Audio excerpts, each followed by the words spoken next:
Bonjour à tous, je m'appelle Maxime Cotu et je suis ravi de vous retrouver aujourd'hui pour ce tout nouveau format chez Hibou. L'idée étant de créer plus un format podcast, discussion, débat, où nous allons à chaque fois inviter une nouvelle personnalité du monde de la finance, de la bourse, qui va vous aider via ses outils, via son travail, à mieux investir en bourse, à mieux réussir en bourse. Alors je vous souhaite une très bonne écoute et à très bientôt.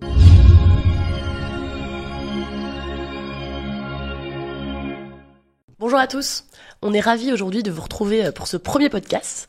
Alors nous chez Hibou, vous commencez à nous connaître, on est plutôt branché analyse fondamentale, mais depuis quelques mois on a la très grande joie d'avoir ajouté un volet technique à notre offre en travaillant avec Tino. Parce qu'on s'est dit effectivement que en bourse il y a quand même deux jambes, il y a le fondamental et le technique, et que si on alliait les deux ce serait vraiment un super outil pour réussir pleinement en bourse. Donc voilà, on a la très grande joie aujourd'hui de réaliser un podcast avec Tino, avec qui on travaille donc depuis quelques mois. Tino, je sais pas si tu veux te présenter un peu pour nous parler de ton parcours et de ce qui t'a amené à l'analyse technique, comment tu fonctionnes, etc. Ouais, avec plaisir. Merci à vous de m'accueillir, Marie, Guillaume, une nouvelle fois. Écoute, oui, très rapidement. Moi, je suis un enfant de la banque. J'ai toujours travaillé dans le secteur bancaire. Je suis entré très jeune dans le secteur bancaire. Mais dans le secteur bancaire, j'allais dire classique, c'est-à-dire un parcours avec l'accueil au guichet, comme ça se faisait auparavant, puis ensuite conseiller financier, puis et j'ai terminé par la formation. Et puis la bourse est venue presque par hasard au moment de la crise de 2008. Du moins à la fin de la crise de 2008, où à l'époque je devais avoir une vingtaine d'années peut-être. Et un collègue juste assis à côté de moi m'a dit tiens, tu as un livret jeune où il n'y a pas grand-chose, ou un livret A où il n'y a pas grand-chose, c'est peut-être le moment où tu devrais investir un petit peu, notamment sur les bancaires, qui à l'époque elles étaient à la cave. À la cave, c'est le cas de le dire. Et donc à cette époque-là, j'ai investi sur une bancaire qui n'est plus cotée aujourd'hui. Vous la retrouvez facilement parmi les grandes bancaires françaises.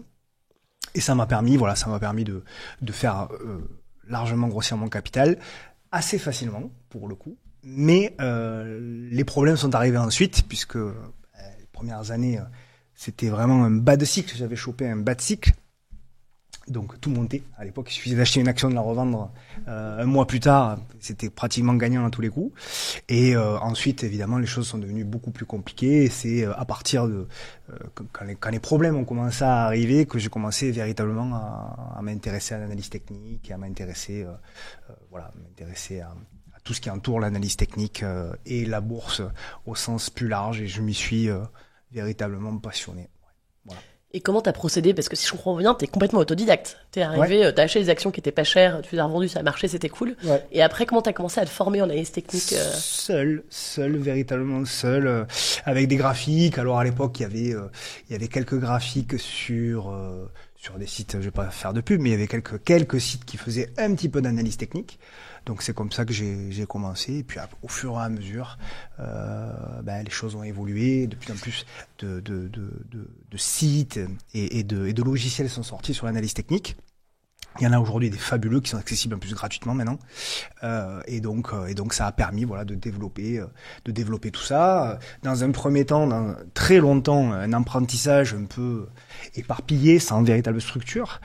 Et puis, au fur et à mesure du temps, au fur et à mesure des mois, voire des années, tu commences à avoir ce qu'on appelle des routines de trading, c'est-à-dire que tu construis un environnement personnalisé, des screeners, des propres indicateurs, des choses qui te permettent un petit peu de ne pas trop t'éparpiller et parce que c'est tout là pour moi la difficulté finalement des marchés financiers, c'est très large, il y a énormément de choses, mais toute la difficulté, c'est de se recentrer vers l'essentiel et se recentrer vers là où tu as le plus de probabilités, parce que tout est une histoire de probabilité, surtout en bourse, et te recentrer vers là où tu as le plus de probabilités de réussir. Voilà. En gros, pour faire un résumé assez simple. Et si on rentre un peu dans les détails concrètement, tu utilises quoi comme logiciel aujourd'hui, ou un ou plusieurs, gratuit ou payant, pour créer ton environnement justement comme tu dis. Ouais. Alors moi, je suis partenaire de ProRealTime, ce logiciel que j'ai toujours utilisé. Je suis partenaire depuis récemment, mais ça fait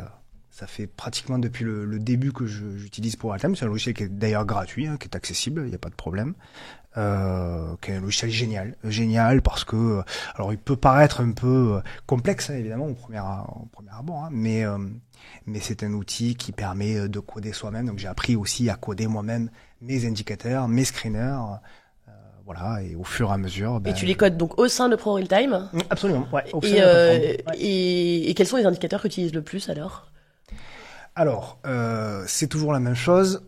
Au niveau des indicateurs, c'est un petit peu quelque part, on y viendra aussi, hein, mais c'est les avantages et les pièges de l'analyse technique. C'est que l'analyse technique est vendue un petit peu comme, malheureusement, je dis bien malheureusement, est vendue souvent comme un outil prédictif. Et donc, on y associe des indicateurs parfois simples, parfois farfelus, et on les caractérise aussi comme des outils prédictifs, comme des indicateurs prédictifs. Malheureusement, c'est pas le cas. Enfin, moi, depuis que je fais de l'analyse technique, et Dieu sait que je suis un défenseur de l'analyse technique, je suis fan, etc., mais en aucun cas, l'analyse technique n'est en capacité de prédire l'avenir.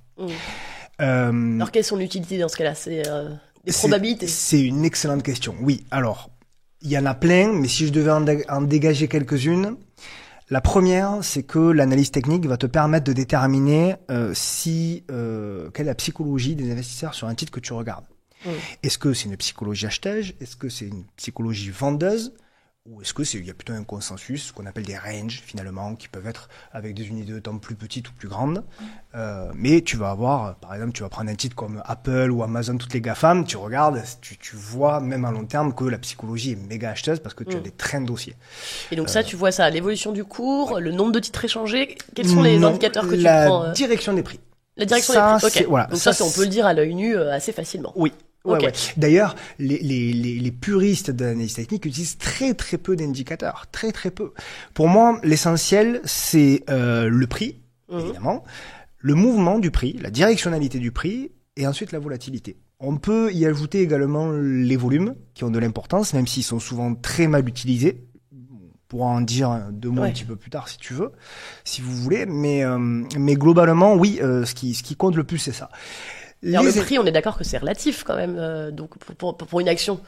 Quand tu dis le prix, tu regardes le prix par rapport à son plus haut, par rapport à son plus bas, oui, par rapport à... Ouais, c'est des niveaux psychologiques. Si tu pars du principe, c'est toujours la même chose. Les gens qui sont anti-analyse technique, je leur demande toujours, est-ce que quand tu vas au supermarché, tu regardes les prix de ce que tu achètes? Oui, forcément. Est-ce que pour toi, un prix qui passe de 9,70 € à 9,80 €, ça a beaucoup d'importance? Non. Mais est-ce qu'un prix qui passe de 9,90 € à 10 € ou à 10,10 € ça a de l'importance psychologiquement? Oui, parce que tu passes des caps. Donc ça veut dire que ton cerveau, la psychologie des prix pour ton cerveau est très importante. Ben, c'est la même chose que pour les actions, que sur des graphiques. Et donc oui, véritablement, la psychologie des prix, c'est méga important. Et donc, en ce sens, les indicateurs aussi. Mais alors les indicateurs, pour en revenir à ta question initiale, problématique des indicateurs, c'est qu'ils ne font que refléter, ce sont des mathématiques qui sont appliquées à des graphiques, et ils ne font que refléter ce qui s'est passé par le passé. Bien sûr.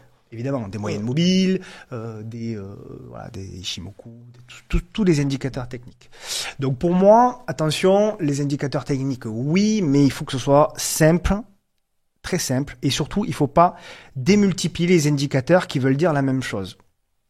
Je vais pas rentrer trop dans la technique pour pas perdre tout le monde, mais en gros, il faut pas utiliser deux indicateurs qui vont te montrer la même chose, mais pas au même moment. Parce que du coup, t'en as un qui va te montrer que c'est positif et l'autre qui va te montrer que c'est neutre. Mais lequel vas-tu choisir? Donc, à un moment donné, il faut prendre des indicateurs simples qui te montrent encore une fois le prix. Ça, c'est les bougies, éventuellement. Le mouvement du prix, ça peut être par exemple des moyennes mobiles. C'est très bien, les moyennes mobiles. Et ensuite, la volatilité. Là, on y viendra aussi. C'est très intéressant. Il y a des patterns qu'on chasse, notamment, qui s'appellent les congestions. Elles sont très très très importantes et très intéressantes et je vous expliquerai pourquoi. Tout ceci finalement. Tu peux peut-être le faire tout de suite. Hein. Je peux peut-être le faire tout de suite. Donc on y est. Je vais essayer de l'expliquer le plus simplement possible. C'est toujours de faire des parallèles. Admettons Guillaume, tu es gérant de fonds. Tu connais bien le sujet. Tu veux rentrer 5 millions d'euros d'un titre d'une small cap, on va dire belle small cap, on va dire Katana, tiens, par exemple. Tu vois, Katana. On aime bien les bateaux. Katana, aujourd'hui, elle a une problématique, comme la plupart des mid and small, notamment sur Euronext et encore plus en France, c'est qu'elles sont asséchées en termes de liquidité. Aujourd'hui, Katana, j'ai pas les chiffres, mais de mémoire, ça doit être un capital échangé par jour, entre 300 et 500 000 euros par jour, maximum. Très, très peu. Ouais. Très, très peu. Et pourtant, Katana, c'est pas une inconnue. T'as d'autres small caps, t'as Nikon, par exemple, sur le secteur des jeux vidéo, t'as des journées à 40 000 euros échangés. Ouais, oui, donc là... Quand t'es gérant de fonds, tu veux rentrer 5 millions d'euros de Katana. Comment tu fais? Enfin, quand je gérais des fonds, je cherchais des blocs. Tu cherches des blocs. Oui. Et surtout, ce que tu vas faire, c'est que si tu es sur un niveau, Katana est venu sur un niveau de prix qui t'intéresse. 5 euros, par exemple. Ça doit être à peu près le cours de Katana, 5,60 euros ou quelque chose comme ça de mémoire. Tu veux rentrer donc du Katana, tu veux rentrer 5 millions d'euros. Tu regardes le carnet d'ordre, tu sais qu'il y a 400 000 euros échangés. Tu sais que si tu rentres 5 millions d'euros au marché dans le carnet d'ordre, tu vas faire exploser l'action à la hausse. Puisque tu n'as pas la contrepartie vendeuse en face. Parce qu'on parle souvent des volumes. Les gens disent il y a beaucoup de volumes, ça veut dire qu'il y a des gens qui achètent. Non. Ça veut dire qu'il y a beaucoup de gens qui s'échangent des titres. Acheteurs et vendeurs, les deux côtés, ouais. Le volume, c'est un titre acheté, un titre vendu en face. Donc quand les gens disent c'est pas intéressant parce qu'il n'y a pas de volume, ça c'est quelque chose qu'on entend très régulièrement. Ça veut rien dire. Parce que, ok, il n'y a pas d'acheteur dans le carnet d'ordre, mais il n'y a pas de vendeur non plus. Donc qu'est-ce que ça veut dire? Ça veut dire que si toi tu arrives à tes 5 millions d'euros et que tu les mets tout de suite dans le carnet d'ordre, ton titre va décaler très fortement à la hausse. Donc, que vas-tu faire pour rentrer tes 5 millions d'euros? Tu vas rentrer tout petit à petit. Oui, on va donner un ordre. Enfin, je me souviens à l'époque, quand on ne trouvait pas les blocs, on donnait un ordre, 10% volume, 15% volume. Voilà. On disait, broker, vous faites ça, 10% volume. Donc tu achètes 50 000 par 50 000, quoi. Bah, en fonction, Ça si un prend jour il y a votre- 600 000, on achète 60 000, et s'il y a 1 million, on achète 100 000. Ça, c'est 10% volume. Ça quoi. prend 3 mois. Bah, ça dépend. Ça peut mettre du temps. Ok. Ça peut mettre du temps, d'où la congestion, puisque toi, tu restes sur un niveau de prix qui t'intéresse. Si ça va trop haut, tu reprends pas. Donc, tu restes sur un niveau de prix qui t'intéresse, d'où le phénomène de congestion des prix. Et ton volume, tu as tout intérêt à pas le montrer. Oui, bien sûr. Pourquoi? Parce que des traders comme moi, on a des screeners. Qu'est-ce qu'on screen?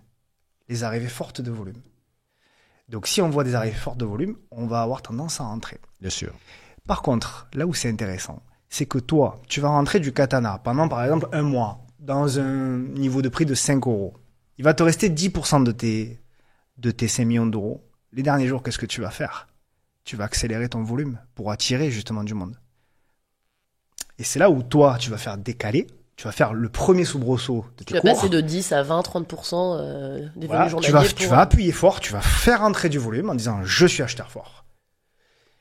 Et c'est là où les petits porteurs potentiellement vont dire oh, il se passe quelque chose, il y a quelqu'un qui est rentré fortement. Oui, sauf que tu es rentré fortement, tu as montré que tu es rentré fortement à la fin. Pour autant, ça fait peut-être des jours, voire des semaines que tu accumules. Donc il n'y a pas de volume et tout d'un coup il y en a. Oui, mais ça, c'est vrai sur les small caps. Surtout. Et Surtout. alors, ce Sur un phénomène Apple, d'accumulation, en fait, tu peux un peu le décrire tout de même, comment ça se présente sur le plan graphique, et puis ensuite nous dire comment ça se passe sur une grande capi, parce que les accumulations, tu les as aussi sur les grandes capis. Ah ouais, bien sûr. Bah, c'est exactement la même chose. Tu as eu un exemple récent sur Eramé.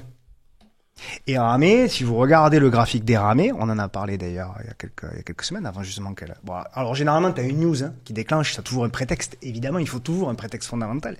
Mais si tu regardes bien le graphique d'Eramé, ces dernières semaines, ça faisait des semaines qu'elle congestionnait, qu'il n'y avait plus de volume.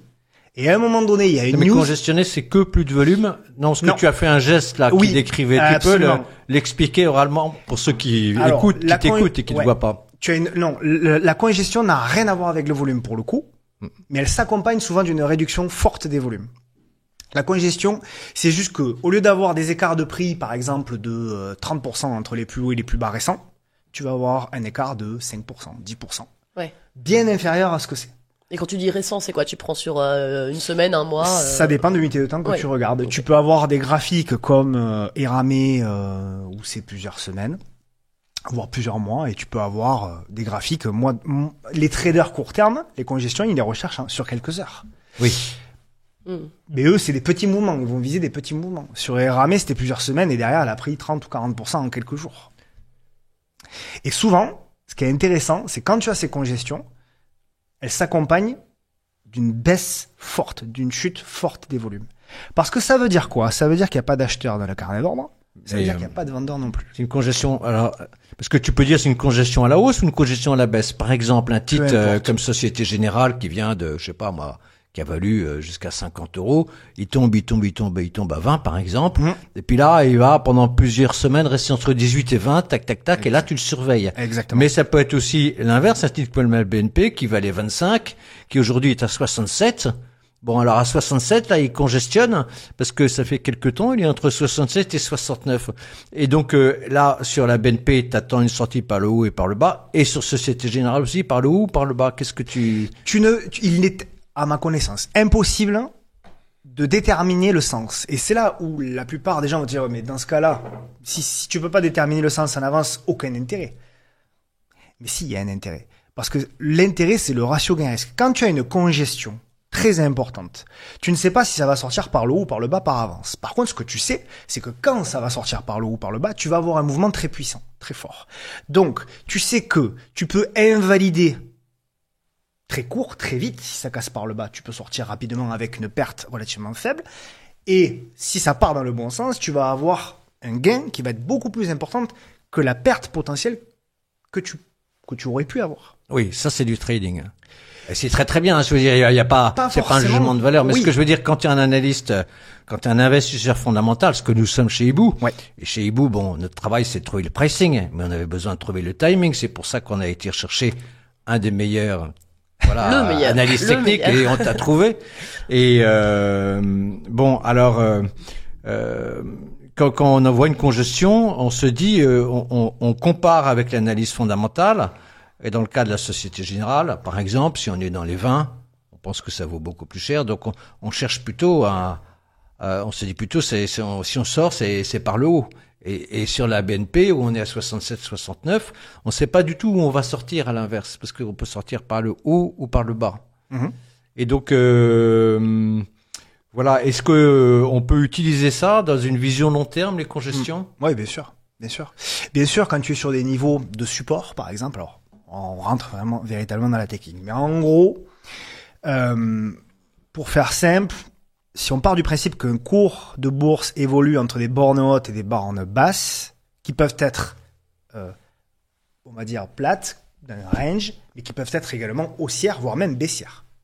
D'accord. C'est ce que tu nous montres sur tes graphiques. Régulièrement, des canaux Tes beaux plutôt dessins. haussiers, des canaux haussiers, des canaux baissiers ou des ranges. Ce qui peut être véritablement intéressant, c'est de te dire, lorsque tu es par exemple dans un canal haussier, parce qu'il faut toujours quand même, et d'autant plus un investisseur long terme, il faut quand même privilégier pour moi, dans l'extrême majorité des cas, des tendances haussières de long terme, à acheter sur repli. Donc à proximité des bas de canaux, des obliques haussières, etc. Et lorsque tu vas toucher ou te rapprocher fortement de ces obliques et de ces bas de canaux, c'est là où notamment tes congestions, si elles apparaissent, vont avoir de l'importance. Parce que ça veut dire que finalement, il y a un ralentissement de la baisse, du momentum baissier, parce que si on est dans un canal et que tu veux acheter vers le bas, c'est que tu viens d'une petite baisse entre le haut du canal et le bas. Et donc, si le bas, quand tu arrives vers le bas de ton canal, tu as une réduction de la volatilité et que tu as finalement un consensus de prix qui se fait, ça peut vouloir dire qu'un retournement va arriver. Et donc, c'est souvent un bon timing. C'est-à-dire que le marché s'est équilibré, quoi. T'as autant de vendeurs que d'acheteurs, t'en as plus beaucoup parce que tous les gens qui voulaient vendre ont vendu, mais t'as pas encore les acheteurs. Exactement. Et en fait, comme c'est du marginalisme, à la bourse, toi tu attends tout à coup un flux acheteur. Exactement. Et tu as parlé de cycle. Donc ça veut dire, reprenons l'exemple les deux exemples, Société Générale BNP, qui sont assez simples. Société Générale, donc on sort d'un très très grand cycle baissier puisqu'on a valu 140 €. Et que là, on a atterri à 12, bon, puis on s'est stabilisé autour de 20, même si aujourd'hui on vaut 23, 23,5. Donc, toi, tu penses que à la suite de cette congestion, on peut rentrer dans un cycle haussier, et est-ce que c'est un cycle haussier qui va avoir la taille du précédent cycle? Et, je te poserai la question pour la BNP après. Tu n'es pas obligé d'avoir une congestion. Le prix peut évoluer sans congestion ou avec des congestions qui sont très faibles. Donc ça, tu peux pas le déterminer. D'ailleurs, aujourd'hui, sur Société Générale, je suis pas persuadé qu'il y a une congestion. Il y a d'autres titres. Oui, tu as raison. Je suis pas. Il y a d'autres titres. Un qu'on a vu récemment, c'est à long terme qui congestionne, c'est ArcelorMittal. Mm. Oui. ArcelorMittal. On arrive notamment sur une congestion qui me fait dire que ArcelorMittal, c'est une congestion mensuelle, c'est une congestion de long terme. Donc ça me fait dire que très certainement le titre va décaler fortement dans les mois à venir. À la hausse ou à la baisse. À la hausse ou à la baisse. J'avais dit ça sur Carrefour aussi. Oui, absolument. Et on est aussi d'ailleurs sur Carrefour. On arrive sur des bouts. Il y avait Eramé, il y avait Carrefour, il y avait ArcelorMittal. Il y a des titres comme ça. D'accord. On arrive sur des bouts de Mais congestion. Arcelor, je me souviens plus du graphique, mais moi je prends l'exemple de la Société Générale, même s'il n'y a pas de congestion, c'était simplement pour dire voilà, ce que je voudrais, c'est un exemple d'un titre qui a beaucoup baissé et qui congestionne en fin de baisse, mais sur un cycle long. Oui. Et donc ça, c'est le cas d'Arcelor. Oui, plutôt. Oui, c'est la même chose. Alors, on a valu beaucoup plus cher. On a valu beaucoup plus cher sur Arcelor. D'accord. Et donc on congestionne, et à ce moment-là, est-ce que si jamais on sortait par le haut, hein, parce que est-ce qu'on ferait, il y a des analystes techniques qui parlent de réplique. Est-ce qu'on ferait une réplique du cycle baissier, c'est-à-dire comme un miroir à l'envers, quoi. Absolument. C'est tout à fait juste. C'est tout à fait juste parce que si tu veux, souvent, ce sont des retournements surtout sur des valeurs cycliques. C'est d'autant plus vrai, mais même sur la tech, etc. Il y a des théories, il y a des très grands analystes techniques comme Weinstein notamment, qui a théorisé ça sur le fait que, en gros, hein, une action, ça monte, ça stabilise, ça baisse, ça stabilise, ça remonte, etc. Bon, il faut que l'action soit de qualité, etc. Mais c'est un petit peu ce qu'on peut imaginer sur Arcelor. Arcelor, ça vient d'une grande baisse, ça a stabilisé pendant des années, et dans cette stabilisation, on est plutôt sur le haut de la stabilisation et on congestionne.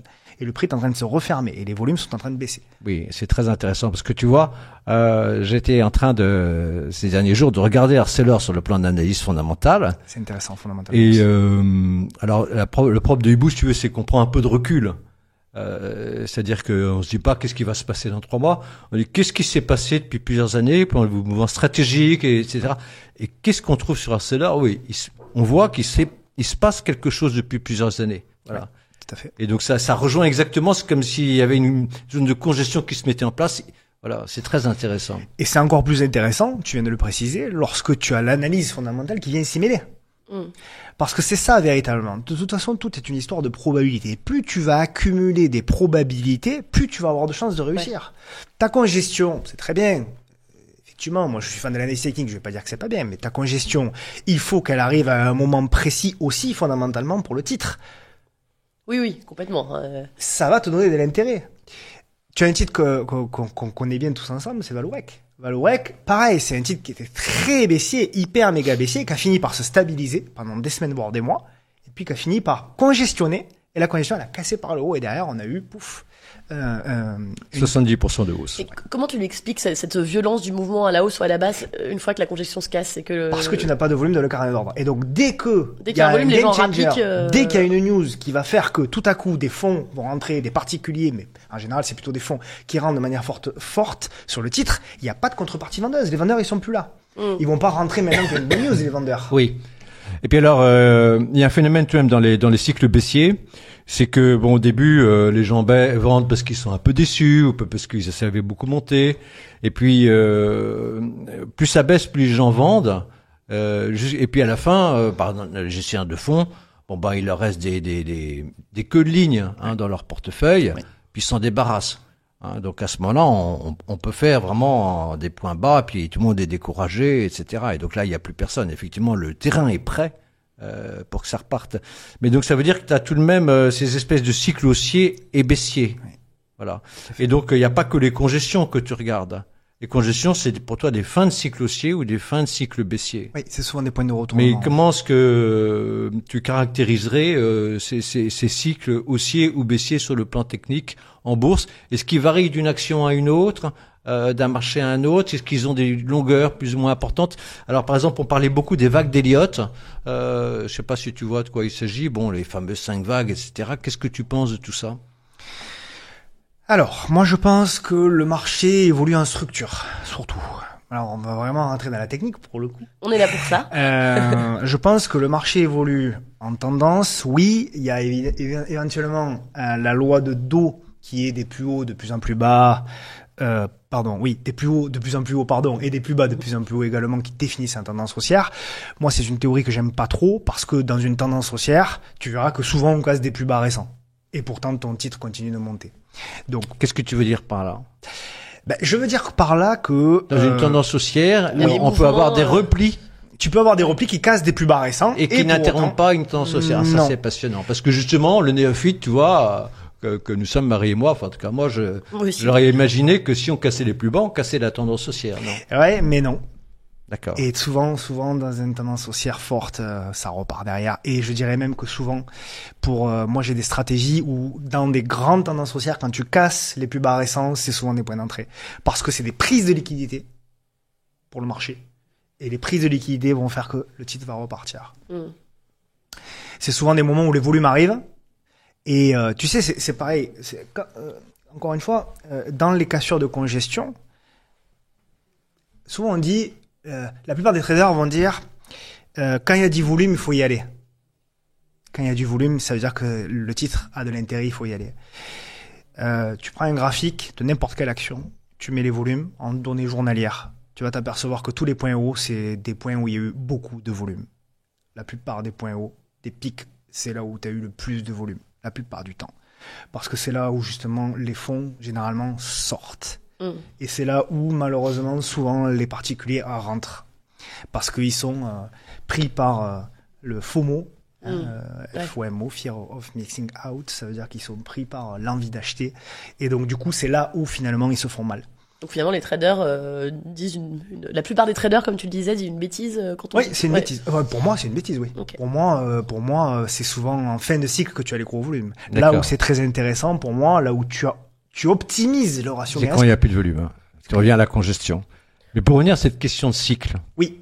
Tes cycles haussiers ou baissiers, ils ont des durées qui varient. Énormément. Ce n'est pas mesurable. Ce n'est pas les cycles comme ça sont quasiment pas mesurables pour moi. Même. Et les vagues d'Elliott, ça t'intéresse? T'as pas l'air très fan. Le problème, c'est que je suis pas fan de tout ce qui n'est pas factuel. J'ai un gros problème. Tu aimes le réel. En fait, tu es comme nous, tu as une approche bottom-up.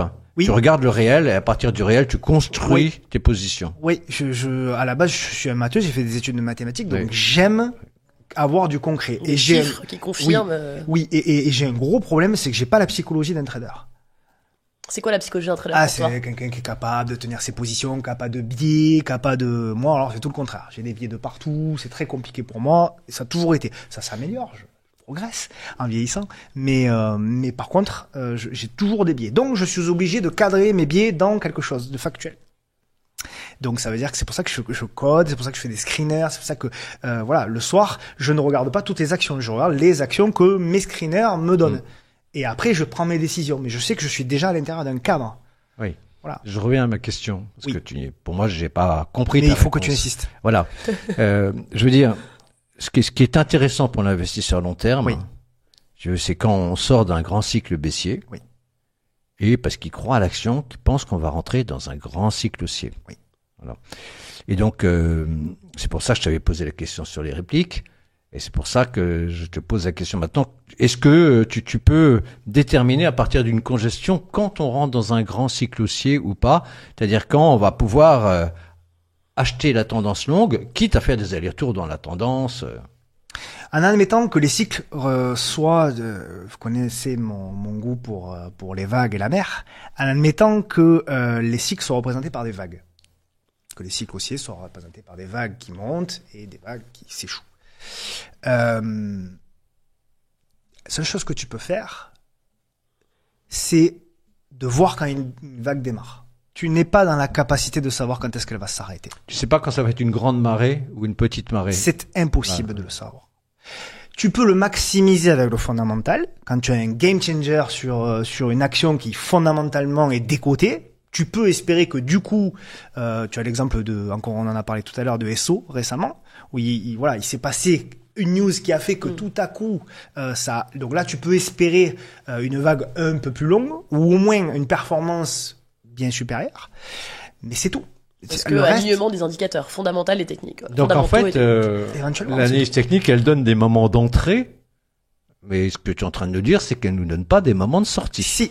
Ah, alors explique-nous ça. Elle va Tu te me dis que donner c'est un plus moment. compliqué quand même. Ah ben, elle va te donner. Ben, quand tu es sur ta planche de surf, quand tu commences à, c'est que c'est le point de sortie. C'est-à-dire quand tu veux dire quand la force de la hausse ralentit. Oui, tu peux avoir un ralentissement du momentum baissier, qui va faire que potentiellement tu te dis bon, mais est-ce qu'il faudrait pas que je prenne une partie au moins de mes bénéfices, ou alors carrément t'as le retournement. Et souvent, ce retournement a lieu avant la news. Oui, mais alors ce retournement, tu le vois comment? Parce que tu nous as expliqué il y a 5 minutes que si tu avais un plus bas que le plus bas, c'était pas un signal baissier. C'est la directionnalité des prix qui change très souvent. C'est-à-dire, tu vois Ah ça ben, comment? Tu peux le tracer avec des moyennes mobiles, par exemple. Ah, d'accord. Ouais, avec Les des moyennes moyennes mobiles qui deviennent baissières. Oui, Et tu par regardes exemple. lesquelles? La plus pour un investisseur de long terme, si tu prends par exemple, alors moi je regarde la moyenne mobile à 10 périodes. Moi je pars du principe qu'en fait, tu sais, et c'est ce que je dis, c'est pas forcément vrai, c'est ma vérité à moi. Hein, je Mais oui, bien à bien le sûr, dire. c'est ton expérience. C'est mon expérience à Ton moi. savoir-faire, ton Comment ton ça Ouais, s'appelle le truc où je me sens bien, on va dire. Ouais. Tout en sachant que, si tu veux, un indicateur ou une manière de faire, il faut savoir, tu sais par avance que parfois elle va se planter. Tu le sais ça. Voilà, c'est ça qu'il faut bien avoir conscience. Que c'est rien n'est infaillible, quoi. C'est pas infaillible, mais même tu le sais qu'en termes de probabilité, même, je dirais même que tu vas avoir tort une fois sur deux. Mais tu t'en fiches parce que tu sais aussi que tu vas avoir un money management et des invalidations qui vont faire en sorte d'intervenir pour que tu aies des pertes relativement faibles quand tu as tort et en même temps accompagner les tendances quand tu as raison. Et donc, encore une fois, c'est ton ratio gain-risque. Je parle souvent de ratio gain-risque avec vous chez Hibou lorsqu'on fait des analyses parce que pour moi, c'est la clé de tout. Oui. En fait, ce que tu es en train de nous dire, c'est la clé du succès, c'est tenir les positions qui montent et sortir des positions qui baissent. Absolument. J'ouvre une parenthèse là-dessus. Vas-y. Depuis toujours en bourse, enfin depuis toujours, je pense que ça existe depuis quasiment le début du XXe siècle. Ouais. On dit qu'il y a un phénomène qui se joue, ce qu'on appelle les croix d'or et les croix de mort. Ah oui. C'est-à-dire quand les moyennes courtes coupent à la hausse ou à la baisse des moyennes longues. Mhm. Simplement, le problème, c'est est-ce que ça joue? Enfin, bien sûr, ça joue parce que quand une tendance baissière se dessine par définition, la tendance courte va couper la tendance longue et vice versa. Mais le problème, c'est qu'est-ce qu'on utilise comme moyenne mobile pour tracer ces croix d'or et ces croix de mort? Est-ce que toi, tu utilises ça ou pas? Alors c'est souvent là, ce que tu dis là, c'est souvent les 3 moyennes mobiles qu'ils utilisent, les 20, les 50 et les 200 de mémoire, où les croisements entre elles font que tu as des signaux acheteurs ou vendeurs. La problématique, c'est que parfois le mouvement a déjà largement commencé à la hausse ou à la baisse au moment du croisement. Bien sûr. Donc, c'est déjà souvent trop tard. Après, Et moi, donc, oui. ouais, Et donc toi, que j'aime bien, moi, c'est regarder la moyenne mobile à 10 périodes. Je pars du principe, en fait, qu'il y a 3 temporalités. Le court terme, le moyen terme et le long terme. oui. Tu Le peux court les terme, définir juste pour nos auditeurs? le court terme est représenté par le graphique journalier. Mhm. C'est C'est-à-dire trader, que intraday. non, intraday, c'est même encore plus bas. C'est le 4 heures, le 2 heures, le 1 heure, le même 15 minutes. Là, je suis sur un swing trader, on va dire. D'accord. Donc C'est-à-dire, c'est une journée d'échange. Oui, c'est une Ok. journée d'échange. Une bougie, une représentation graphique d'une bougie représente une journée. Très intéressant.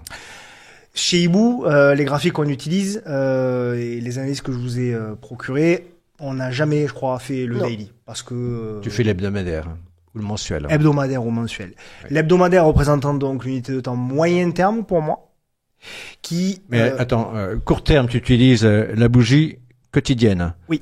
Mais ça veut dire que c'est pour un investisseur qui va investir sur une durée de 3 mois, 6 mois, en moyenne? Alors, si tu veux, c'est plutôt l'agressivité du point d'entrée. C'est-à-dire, l'unité de temps va déterminer. En gros, je vais faire les choses à l'envers pour que ce soit peut-être plus clair. Tu veux rentrer sur une tendance haussière de long terme. Donc, tu vas attendre une tendance haussière mensuelle. Et ensuite, tu vas affiner ton point d'entrée en hebdomadaire. Et une fois que tu as déterminé ton point d'entrée en hebdomadaire, tu vas affiner encore ton point d'entrée journalier pour trouver une congestion hebdomadaire, puis une congestion journalière dans la congestion hebdomadaire. C'est comme- l'optimisation Ah oui, c'est de clair. ton point d'entrée, Ouais, quoi. là, je suis vraiment on D'accord. est vraiment dans la technique pure. Oui. Mais en gros, c'est ça. À l'achat, là, tu parles toujours de l'achat, mais à la vente aussi. C'est pareil. Donc à la vente, tu vises la congestion aussi. Parce Oui, que tu la parlais des moyennes mobiles. Donc, excuse-moi, je t'ai interrompu. Donc Oui, les oui. moyennes mobiles, tu les prends à 10 bourses, hein, c'était ça, en fonction À 10 périodes. de ces bougies. 10 périodes, pas 10%. 10 périodes. Parce ouais. que ça, c'est le court terme. C'est la bougie quotidienne. Alors, le court terme n'a rien à voir avec le nombre, c'est l'unité de temps qui a à voir avec la temporalité.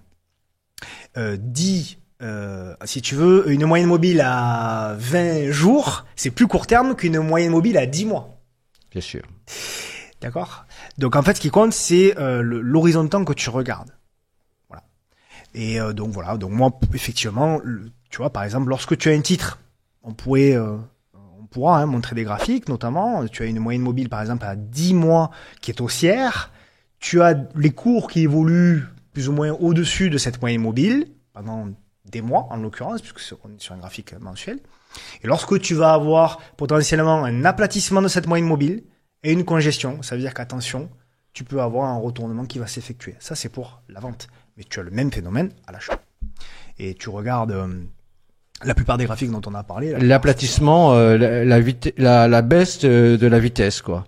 Ouais. C'est le phénomène qui compte pour toi, c'est la baisse de la vitesse. On pourrait l'appeler comme ça. La baisse de la vitesse, et après, quand tu as des cassures. Donc en fait, finalement, l'action ou perd de l'énergie, quoi, intrinsèque. Ouais. Ce mouvement haussier perd de l'énergie. Ouais. Là, pour toi, c'est le signal, comme si finalement ça fonctionnait en forme d'énergie, quoi. Tout à coup, il y a une énergie sur un titre ou sur un marché. Et on en parlait avant je crois, de commencer le podcast. Tu parlais des pays émergents. Tu disais, il va se passer peut-être quelque chose sur les pays émergents à moyen long terme. Oui. Donc ça veut dire que tout à coup, l'énergie pourrait revenir sur ces marchés-là, quoi. Bah, Les pour les intérêts pays- acheteurs, Tu as raison, pour les pays émergents, pour en dire juste un mot ou deux, ça fait un petit moment moi, que je pense à ça, mais tu as un ETF, l'ETF pas Asie, où il y a de la Chine, Thaïlande, il y a de l'Indonésie, tout ça. Tu regardes cet ETF-là, il a été capé par une oblique baissière pendant des semaines, voire des mois, voire des années. Cette oblique baissière, alors que les marchés sont en train de consolider, vient de casser à la hausse. Est-ce que c'est quelque chose de durable ou pas? J'en sais rien, mais c'est un élément qu'on est obligé de noter. On est obligé de noter aussi que depuis le début de l'année, le marché action européen et américain a pas fait grand-chose finalement. La Chine a rebondi de 20%. Oui, c'est très intéressant. Alors ça, c'est un autre point de vue, si tu veux. Tu analyses les vitesses, mais c'est vrai que peut-être qu'on voit à travers l'analyse des vitesses des choses qu'on voit pas spontanément. C'est-à-dire ce que tu viens de dire là, qui est très intéressant. Peut-être que l'investisseur en bourse, il s'est pas rendu compte que ah oui, c'est vrai, les marchés occidentaux sont en train plus ou moins de stagner. Et en fait, pendant ce temps, les marchés émergents sont en train de partir à la hausse, alors que ça fait des années et des années qu'ils étaient sous l'eau. Voilà. Absolument. Et donc ça permet de voir ce genre de choses. Absolument. Et tu nous as dit que tu voyais d'autres choses sur des sociétés de matières premières.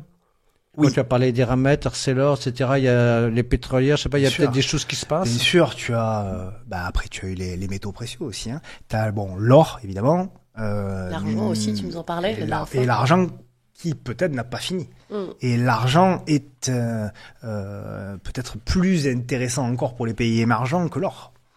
Donc voilà, il y a des choses qui sont en train de se passer. Ouais. En tout cas, moi je trouve que c'est intéressant. Et je pense que il y a plein de choses. Actuellement, il y a plein de choses qui sont intéressantes. Il y a aussi, tu sais, le comparatif. Donc, on a parlé des comparatifs de régions, les régions du monde, les États-Unis, l'Europe et éventuellement les pays émergents. Tu peux aussi faire un comparatif avec les secteurs. Ça, c'est intéressant aussi de faire un comparatif avec les secteurs. Tu prends les CAC, il y a des indices CAC, tu as le CAC Finance, le CAC Industrie, le CAC Énergie, etc. En début d'année, on en avait parlé dans un live, souviens-toi de l'énergie, qui est avant que le pétrole rebondisse, avec les Total, etc. On avait ce phénomène de congestion sur le CAC Énergie. On avait un CAC Énergie en tendance haussière, qui était revenu sur un bas de canal et qui avait fait une grosse congestion. Et c'était à ce moment-là, on avait fait le live tous ensemble, et à ce moment-là, je vous dis, attention, il va se passer très certainement quelque chose sur le pétrole. Derrière, le pétrole a cassé à la hausse, et on a eu 2 mois de hausse sur les sociétés pétrolières. Encore ce matin, Allen-Prom, etc. Donc voilà. Et tout ça en général s'aligne avec d'autres éléments. Mais cette observation des vitesses que tu fais. Qu'est-ce que tu appelles vitesse? Performance? Oui, non, en fait, j'appelle vitesse finalement la pente des moyennes mobiles. Hein. Oui. Parce que toi, tu regardes, c'est la pente des moyennes mobiles et tu regardes la moyenne mobile à 10 bourses. Oui. Tu regardes les accélérations à la suite de congestion. Oui. Ou si tu veux la vitesse d'une congestion, elle est nulle. Oui. Tu vois. Ouais. Donc en fait, toi, ce que je résume un peu ce que j'entends moi dans tout ce que tu as dit depuis le début, c'est que tu regardes les vitesses, quoi. Et comment est-ce qu'on peut avoir un screening parce que tu as dit au début de l'interview, oui, mais il faut pas tout regarder, il faut se concentrer sur un certain nombre de titres. Mais là, quand je t'écoute, je me dis, ben non. En fait, ce qui est intéressant, c'est d'avoir une espèce de spectre large et voir où les vitesses s'accélèrent. C'est-à-dire voir, la vitesse est en train de ralentir dans les pays émergés, mais elle est en train d'accélérer dans les pays émergents, dans le secteur des matières premières, etc. Comment tu vois ça? Alors, j'ai pas dit il faut se concentrer sur un nombre de titres, ou alors je me suis mal exprimé. Je voulais dire il faut se concentrer sur des aspects techniques. Ah, d'accord. Quelques indicateurs, c'est ce que tu me disais. Des indicateurs ou des patterns. Oui. C'est-à-dire que moi, quand je screen tout le marché. Et le screener, lui, et les screeners, potentiellement, vont me ressortir des configurations qui m'intéressent. Et une fois que j'ai les configurations qui m'intéressent, je vais aller voir, tiens, pourquoi ArcelorMittal congestionne?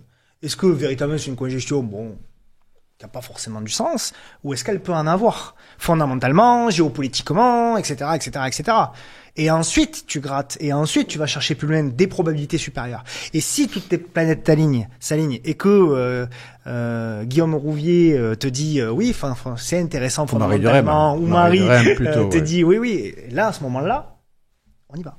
Oui. Voilà. Et concrètement, du coup, chaque jour, ton screener te ressort, je sais pas, 1000... peut-être pas chaque jour, parce que Non, ça dépend de ton horizon de temps. Moi, je fais chaque jour, mais après... tu travailles en entonnoir, tu dis les pays émergents, dans les pays émergents... Donc là, t'as une approche top-down, pour le coup, sur ce plan-là. Ah oui, moi, je préfère toujours les ratios gain-risque. Oui, moi, j'aime pas trop acheter des plus hauts historiques, j'aime pas trop... Après, c'est du trading pour moi. Voilà. Mais si tu joues des gros ratios gain-risque... Non, ce que je veux dire, c'est que tu partais des indicateurs de secteur ou de région, et après, tu descends dans les valeurs spécifiques. Ah oui, tout à fait. Par exemple, tu vas faire d'abord une analyse générale. Ça fait, je reviens à ce que je disais en début d'émission. C'était je parlais de la routine de trading. Ouais. La routine de trading, moi, tous les week-ends, je l'enregistre pour celles et ceux qui me suivent, mais, en fait, j'enregistre ma routine de trading, travaillée, condensée sur 45 minutes, mais en gros, j'enregistre ma routine de trading qui est, d'abord, tu fais l'analyse des indices principaux, des indices majeurs. Première chose. Ensuite, une fois que tu as fait l'analyse des indices, que tu vois, les États-Unis sont en train de corriger, mais la Chine c'est en train de se réveiller, etc. Une fois que tu as fait ça, tu vas analyser des secteurs. Ouais. Et une fois que tu vois que, par exemple, la Chine ça va mieux et le secteur du luxe c'est un secteur fort, tu vas aller chercher les valeurs qui sont à la fois dans le secteur luxe et qui sont en même temps le plus positionnés sur... Voilà. Alors par exemple, là en ce moment... tu dis la Chine présente une configuration haussière, si j'ai bien compris. Je dis pas, je constate. Tu constates, oui. Tu constates qu'elle est rentrée brutalement tout à coup dans une configuration haussière. Il se trouve que nous, en fondamental, et c'est Marie surtout qui a étudié cette société, nous sommes, pensons qu'Alibaba, c'est un bon rapport qualité-risque, c'est une société qui est bien gérée. Et donc à ce moment-là, tu te dis, je vais acheter Alibaba pour jouer la Chine. Mais Alibaba, c'est une société extrêmement solide, extrêmement connue. Oui. Donc c'est sûr que si la Chine monte, Alibaba montera et on va gagner de l'argent. Mais quand j'étais jeune, j'aimais bien aller voir des boursiers beaucoup plus âgés que moi, qui avaient connu, qui avaient beaucoup d'expérience, qui avaient une certaine réussite. Il y en a un que j'aimais bien, qui s'appelait André Costolani. Tu peux pas connaître, mais moi je l'aimais bien parce que il avait été sur le parquet de la bourse en 1930 comme professionnel. Donc c'était intéressant de voir quelqu'un qui avait connu les années 30. Ouais. Et c'était un bon professionnel. Et lui disait quand un cycle, il était hongrois, donc il a un peu l'accent, il disait quand un cycle se retourne, Guillaume, il faut jouer la plus pourrie. C'est-à-dire, il faut jouer à la société qui est la plus fragile parce que c'est elle qui va y avoir le plus de volatilité. Alors, je sais pas, est-ce que toi, tu fais attention aux volatilités des titres quand et donc aux écarts types quand tu vas choisir une action ou pas? Ouais. Alors, encore une fois, on rentre vraiment... Et est-ce qu'il y a une permanence de ces volatilités? Par exemple, tu parlais d'ArcelorMittal. L'écart type d'ArcelorMittal, c'est 70%. Si tu prends un écart type sur à peu près 25 ans, Ouais. c'est-à-dire 70%, c'est énorme. Ça veut dire que une action, elle fait naturellement, très facilement un écart type dans une année. Donc ça veut dire donc effectivement, c'est peut-être plus intéressant d'aller acheter de l'Arcelor que, je sais pas, une autre société de matières premières comme Total, qui va avoir un écart type de 30%. Je dis n'importe quoi parce que je me souviens plus l'écart type de Total. Est-ce que tu te dis, voilà, les émergents et les matières premières vont monter, allez, je sais exactement quel genre de levier je vais prendre parce qu'il y a une permanence dans les volatilités des cours. C'est hyper intéressant ce que tu dis parce que c'est vrai et en même temps, en quelques heures, on va avoir du mal à tout décrire, mais je vais quand même te dire ce que je pense. Je pense que tout dans la vie est cyclique, y compris la volatilité. Je pense que la vie est cyclique. Si c'est pas cyclique, c'est plus vivant. Exactement. Ouais. Tout est cyclique. Le jour se lève, voilà, le froid, le chaud, tout dans la vie pour moi est cyclique, la vie, la mort, bien évidemment. Et je pense qu'également la volatilité d'un titre peut augmenter et peut réduire. Et je pense très également, intéressant. oui, et je pense également que, et donc, quand on parle de retour souvent à la moyenne en termes de cycle haussier, cycle baissier, je pense également qu'en termes de volatilité, c'est le cas. Je pense également qu'une action qui est très volatile et qui devient moins volatile peut le redevenir. Donc ça, c'est intéressant. Et alors en fait, quand tu parles de congestion, c'est la volatilité minimum. Et donc tu vas acheter dans les volatilités minimum et tu vas plutôt avoir tendance alors à vendre dans les volatilités maximum. Oui, alors d'accord. Quand tu sais de la surchauffe, quoi. Voilà. La surchauffe et surtout surchauffe, ça veut tout dire et rien dire parce que les gens qui ont gagné le plus d'argent sur les marchés financiers sont ceux qui ont accompagné les bulles. Et les bulles, ce sont des moments de surchauffe forts.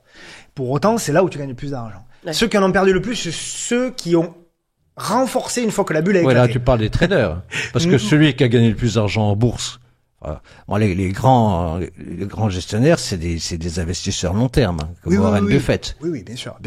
Non, oui, bien sûr, je parle des traders, on est d'accord. Mais ce que je veux te dire par là, c'est que pour moi, le dire c'est trop monté n'est pas un argument suffisant pour dire il faut vendre. C'est ça que je veux dire. Oui, toi tu dis, mais est-ce que tu dis c'est trop chaud, c'est trop volatile pour vendre? Et à ce moment-là, il faut vendre quand ça devient très chaud. Je dis que quand c'est un surchauffe, donc potentiellement quand ça commence à devenir très volatile, c'est là qu'il faut guetter des signaux de faiblesse pour éventuellement sortir. D'accord, très intéressant. Mais la surchauffe n'est pas un signal de faiblesse. Oui. C'est après le signal de faiblesse.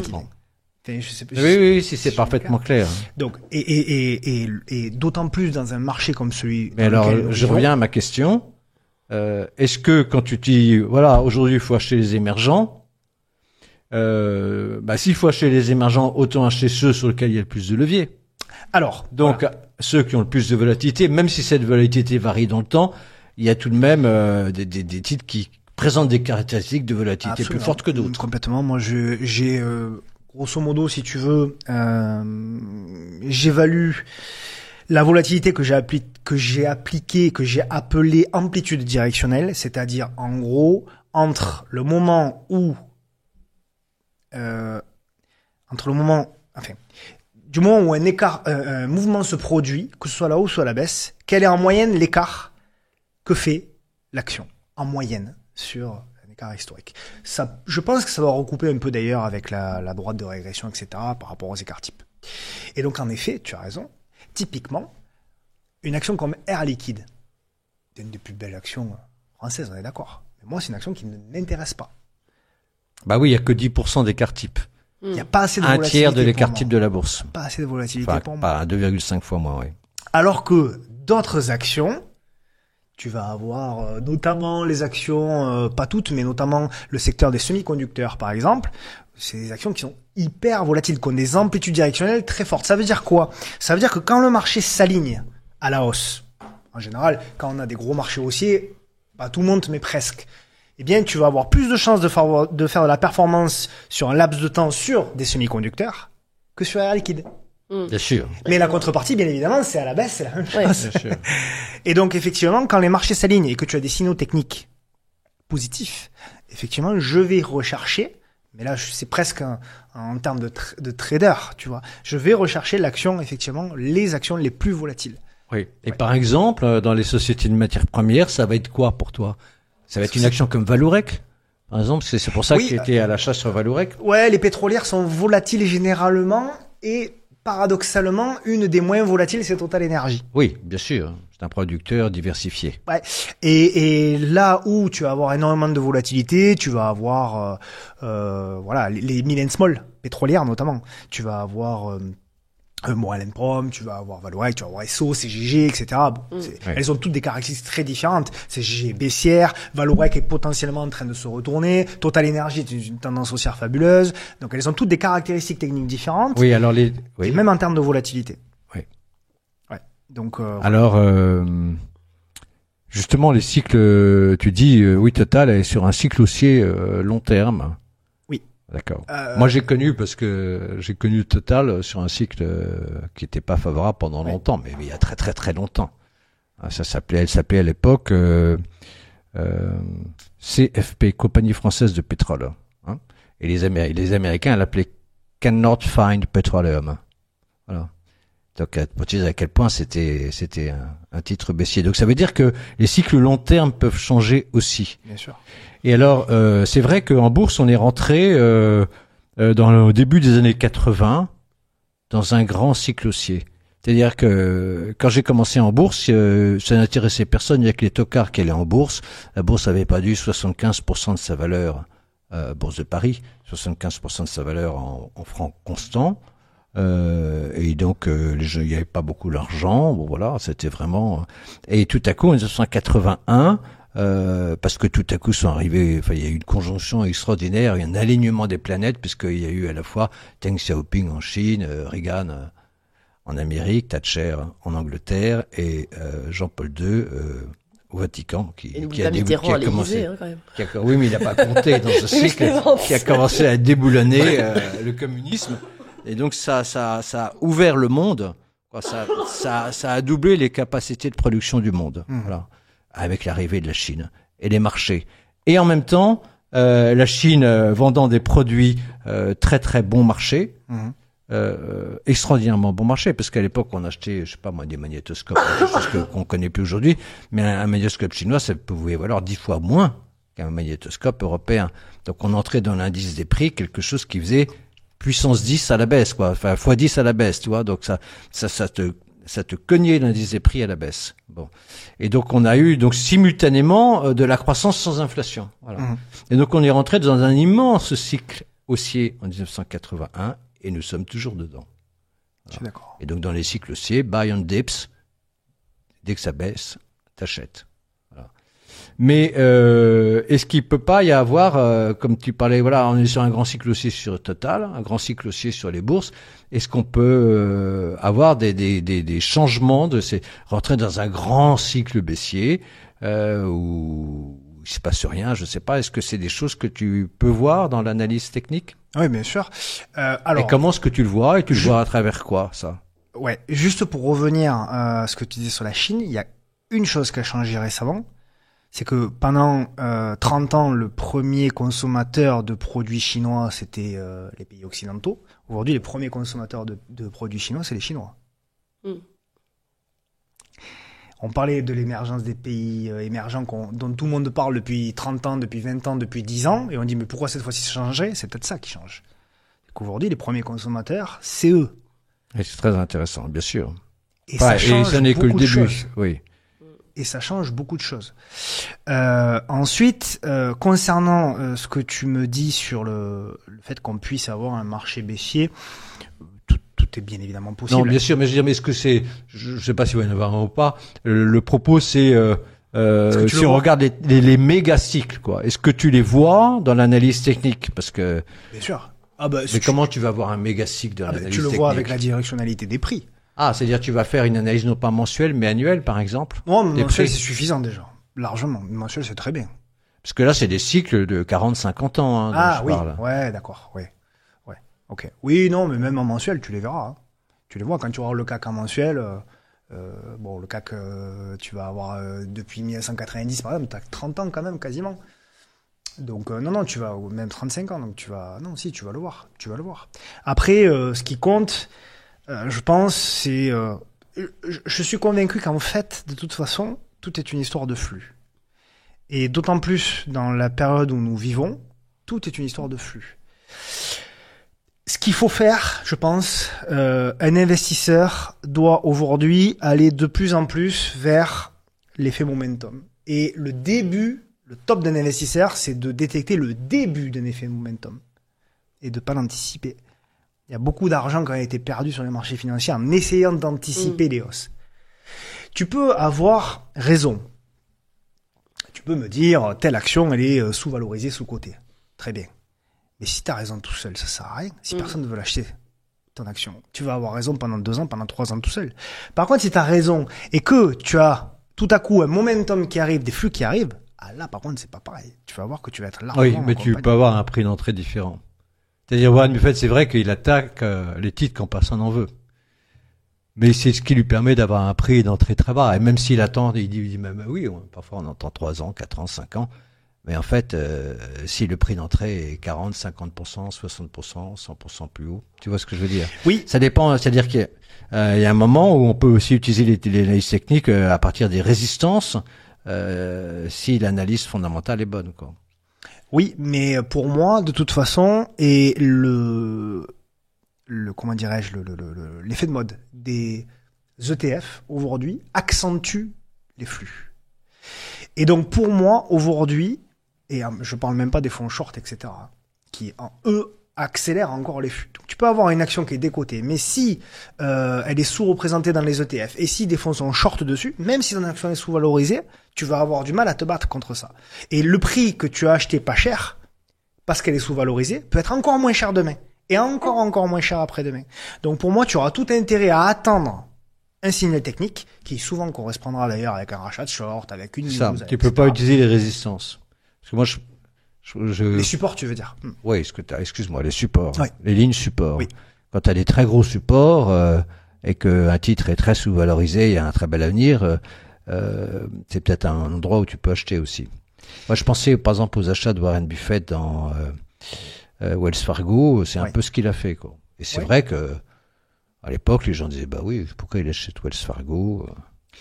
Il a acheté Apple en plein momentum, et même s'il a allégé récemment, voilà, il a acheté Occidental Petroleum en pleine tendance haussière. Même moi, putain. C'est vrai, c'est intéressant. Ça a changé. Disons qu'il y a eu des changements dans son style de gestion. Alors, est-ce que c'est parce que c'est lui qui gère ou c'est les nouveaux gérants? Mais disons que jusqu'à ces dernières années, il avait tendance à acheter des titres. C'était même sa caractéristique très très bas, quoi. C'est-à-dire qu'il avait un gros paquet de liquidités, puis il attendait le titre dont plus personne voulait, qui était à la casse, et dont tout le monde disait c'est la fin du monde. Et il disait ben non, parce que cette société, elle a des éléments fondamentaux favorables. Oui. Mais bon, peu importe. Là, on sort un peu de l'analyse technique. Je voudrais te reposer une question toujours en analyse technique, parce que je t'ai posé une question sur les moyennes mobiles. Oui. Et donc je t'ai posé la question de ce que disait André Costolani en disant faut acheter les plus pourris, c'est celles qui sont les plus volatiles. Oui. Et tu me dis oui, pourquoi pas. Oui. Et puis j'ai un autre gérant qui a une grande expérience et qui appartenait à une famille de gérants. En plus, c'est cette espèce de secret qui se transmettait de père en fils. D'accord. Et il me l'a révélé un jour, je sais pas si c'est valable. Il m'a dit, tu sais, Guillaume, on comble toujours les gaps. Ah non. Alors, est-ce que tu crois à ça ou pas? Ah non, pas du tout. Non, certainement pas. Je suis désolé. Ah non, mais c'est très intéressant. Dommage pour le secret. Moi, j'ai aucune opinion sur le sujet. Ah. Vas-y. Non, mais il y a pas trop de débat. Hein. Je te prends n'importe quel graphique de n'importe quelle action, je te trouve des gaps qui n'ont jamais été complets. Ça veut peut-être dire qu'ils le sauront. Un jour. Ah, il y en a certains, il va falloir que ça baisse sacrément. Peut-être, mais non, pour moi. Et puis des gaps, tu en as partout, hein. Parce que des gaps, finalement, un spread, c'est un gap. Quelque part. Oui, je veux dire un gap dans un graphique journalier, tu vois, c'est ce dont tu parlais. Donc ça, c'est pas valable. Non, c'est absolument pas valable. D'accord. Non, malheureusement, non. Là, pour le coup, c'est pas valable. Ça veut pas dire qu'on ne s'en sert pas en analyse technique. Là, je parle vraiment de trading. Mais à court terme. Oui, parce que ça peut, à court terme, effectivement, attirer un peu. Puis surtout, tout le monde le regarde. D'accord, donc, mais alors, quand on dit c'est un gap haussier, ça veut dire quoi? Pas grand-chose. Pas grand-chose. Non, mais Je crois que ce que tu regardes, c'est ce que j'appelais la vitesse ou la force, le développement, quoi, le mouvement intrinsèque d'un titre. le prix, le mouvement du prix, la volatilité. Et, si on les utilise correctement, les volumes associés à tout ça. C'est les choses les plus importantes en analyse technique. Et le problème, c'est qu'on insiste sur tout un tas d'autres choses qui ne sont pas importantes. Ce qui compte, c'est le prix, le mouvement du prix et la volatilité. Est-ce qu'on pourrait gérer uniquement avec l'analyse technique sans analyse fondamentale? Et oui. Ben, de toute façon, si tu pars du principe que le prix monte parce que ta société, elle est de qualité, ça veut dire que dans ton analyse technique, tu vas retrouver les mêmes titres que dans ton analyse fondamentale. Ouais, t'as aussi des effets de manche sur des sociétés pourries. Et tu peux gagner de l'argent. Ah, c'est de la spéculation, oui, de la spéculation, mais sur très peu de temps en général. Parce que moi, je voudrais juste revenir sur ce que tu disais sur le côté rapport gain Ratio risque. gain-risque, ouais. Et en gros, comment tu le détermines? T'as une accumulation sur une valeur, elle est à 20, mettons, et tu sais que si elle monte à 30, et si elle baisse à 15. C'est ça? C'est comme ça que tu fonctionnes? Tu dis, même si j'ai une chance sur deux de me planter, je gagne plus que je perds, quoi. Ouais, c'est ça. Typiquement, on va prendre un exemple concret de Alibaba. Alibaba, tu estimes que fondamentalement, c'est pas mal. Tu estimes qu'elle a beaucoup baissé. Tu estimes que potentiellement les fondamentaux sur les pays émergents et sur la Chine peuvent être positifs.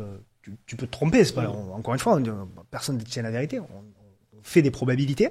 Et tu estimes que graphiquement, tu es sur une zone de congestion qui est en train de casser à la hausse. Et donc, quand tu vois les plus bas historiques de Alibaba et les plus hauts historiques, tu vois qu'il y a un écart énorme. Avec le risque qu'elle casse un plus bas historique, quand même. Aussi. Ça peut arriver aussi. Mais tu te dis, voilà, là, il y a un support à 60. Tu pourras l'invalider. Tu pourras te dire, bah, je pars du principe que je crois qu'elle est aux alentours de $80 ou quelque chose comme ça, Alibaba. 79, là. 79, tu vois, j'étais franchi vendredi, c'est bon. C'est fameux. Tu vois, Alibaba, de mémoire, de tête, le graphique, c'est un graphique qui était très monté, qui est redescendu, qui s'est stabilisé, qui a fini par faire une figure chartiste, potentiellement une épaule, tête et épaule inversée, qui est une figure potentiellement de retournement, qui est intéressante, parce que l'épaule, tête et épaule, la tête et épaule de la fin, c'est une congestion, puisque c'est une réduction de la volatilité. La tête est plus grande que l'épaule. Donc, tu as une réduction de la volatilité. Pour peu qu'elle s'accompagne par une baisse des volumes, ça correspond à ce qu'on disait tout à l'heure. Et donc, quand tu as la cassure, tu peux avoir potentiellement un signal qui est déclenché. Et tu sais que tu peux invalider sous la figure. Tu peux te dire, cette figure-là peut tomber à l'eau, il faut en avoir conscience, et donc tu mesures le degré et la perte potentielle que tu prendras si ta figure est invalidée. Tu mesures aussi le gain que tu prendras si ta figure est validée et si le marché finalement est d'accord avec toi. Et ça, tu les mesures en utilisant les supports historiques à la hausse ou à la baisse. Oui, des niveaux de support, de résistance, des niveaux psychologiques sur lesquels le prix potentiellement s'est arrêté. Okay. Ou à ce que j'appelle moi des zones de friction, c'est-à-dire des zones où souvent le prix agit, reste, etc., etc. Des zones de consensus de prix historiques sur lesquelles certainement, quand on va y retourner à la hausse ou à la baisse, il va se passer quelque chose. Il va y avoir des acheteurs ou des vendeurs qui vont agir. Ouais. Et toi, tu disais, moi, je fais pas de spéculation. Enfin, ça, c'est de la spéculation quand on parlait d'acheter une valeur pourrie pour jouer un mouvement. Comment, enfin, si tu fais pas de fondamental, tu fais un peu de fondamental en parallèle, ouais. Donc, sûr. En gros, tu regardes les indicateurs techniques, tu creuses. Faut pas le dire, mais j'en fais un peu quand même. De même que, faut pas le dire, mais Guillaume fait du technique. J'ai révélation. Oui, bien sûr. Bien sûr. Bah, il faut bien évidemment jouer dans tout ça la technique au fondamental, ouais. Oui, donc de toute façon alors oui, mais souvent les premiers signaux techniques, pas toujours, évidemment, mais souvent la technique anticipe le fondamental. Oui, Téléperformance, elle s'est retournée, c'était une tendance haussière extraordinaire pendant des années et des années. C'était la valeur à avoir en fond de portefeuille, la valeur bon père de famille. Elle s'est retournée bien avant que les fondamentaux se dégradent. Worldline, c'est la même chose. Atos, c'est la même chose. Toutes ces valeurs-là, elles se sont dégradées. Bien, Orpea, j'en parle même pas. C'était la valeur à avoir en fond de portefeuille. On oublie, on oublie toutes ces valeurs-là, mais c'est Orpea. Et le retournement sur le plan technique se lisait avant les fossoyeurs. Par exemple, dans Orpea. Bien sûr. La dégradation, elle a lieu bien avant que y ait le reportage. Bien sûr. Sur le livre, sur les fossoyeurs, ouais. Oui, c'est ça, le livre. Ouais. Et ok, d'accord. Et très bien. Bon, voilà. écoute, je crois qu'on a fait un premier tour. Là, ça fait à peu près, je crois, 1h30 que. Ah, déjà? Parlons. Donc, c'était formidable. On fera peut-être un autre tour parce qu'on a encore beaucoup de choses à voir. Mais voilà, l'analyse technique, c'est un outil formidable quand il est bien utilisé. Ah oui. Et c'est un outil encore plus formidable quand il est utilisé complémentairement à l'analyse fondamentale et vice-versa. Alors qu'ils sont souvent opposés. Alors qu'ils sont souvent opposés. À tort. Comme si le bricoleur qui utilise le marteau refuse d'utiliser le tournevis. C'est la même chose pour l'analyse fondamentale et l'analyse technique. Ce sont deux outils qui sont très complémentaires. Et on le voit bien. Les deux mamelles de la réussite en bourse. Mais oui, Voilà. tout à fait. Tout à fait. Et alors, on espère que cet entretien qu'on a eu avec toi, Tino, va donner envie aux internautes de fouiller l'analyse technique. Et donc, une toute dernière question. Est-ce qu'il y a un ouvrage que tu recommanderais Je vais pas me faire des copains. J'ai plein de copains qui ont fait des ouvrages, mais j'en ai pas vraiment à recommander. Non. Non. Aujourd'hui, il y a de nombreuses personnes sur les réseaux sociaux, sur YouTube, qui peuvent. Et donc, ils peuvent venir t'écouter sur le site Hibou. Hein, oui, plaisir. Sur Tino où Trading. on additionne tes analyses techniques à nos analyses fondamentales, il y a nos flashs sur les valeurs. Absolument. Et puis lors des lives, une fois par mois, tu interviens sur les valeurs. Et puis tu as ton propre site, Tino. Oui, alors j'ai pas de site encore, mais j'ai une chaîne YouTube Tino-du-bas bourse. Tino-du-bas bourse. Ouais. Sur Voilà. YouTube. Ok. YouTube. Alors YouTube, c'est la chaîne Le Podcast de la Bourse. Le Podcast de la Bourse. Ouais. Et Twitter, j'ai actuellement 30 000 personnes qui me suivent. Tino-du-bas bourse aussi, voilà. Donc Voilà, il y a pas mal d'analyses. Pour ceux qui veulent te suivre ouais, avec et grand plaisir. suivre Hibou avec toi. Ah voilà. oui, bien évidemment. Voilà, à très bientôt Merci beaucoup. avec l'équipe Merci, Hibou et Tino. avec toi, Marie. Tino. Au revoir. Merci Guillaume, au revoir.